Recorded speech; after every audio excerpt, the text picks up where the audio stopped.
తప్పు ఉన్నప్పటికీ కూడా ఏం చేస్తారంటే ఎదుటి వారిని ఏం చేస్తారంటే అక్కడే ఉంచండి, దాంట్లోనే ఉంది పేరు, దూషిస్తూనే ఉంటారు. అంటే దాని అర్థమేమి?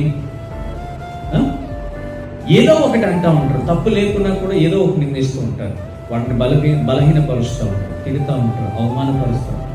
దూషించడము తప్ప ఇంకొకటి వాళ్ళకు తెలియదు. తెలుసా అండి? చెప్పండి, ఈరోజు మీ జీవితంలో ఎంతమంది మిమ్మల్ని దూషించినటువంటి మీకు గుర్తున్నాయా? పని చేసినా దూషించేవాళ్ళు ఉన్నారు, మంచిగా సంపాదన చేసినా దూషించేవాళ్ళు ఉన్నారు, మంచిగా బ్రతికినా దూషించేవాళ్ళు ఉన్నారు. అంటే ఏంటి?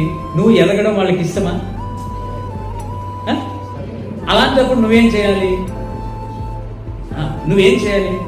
పట్టించుకోవడం కాదు, ఇంకా ఎదగడానికే ప్రయత్నం చేయాలి, కృంగిపోవడానికి ప్రయత్నం చేయకూడదు. ఈరోజు నువ్వు కృంగిపోయి బలహీనపరచబడ్డావు అనుకో, వాళ్ళు ఏమనుకుంటారు? నేను అనుకుందే జరిగింది, నేనేదే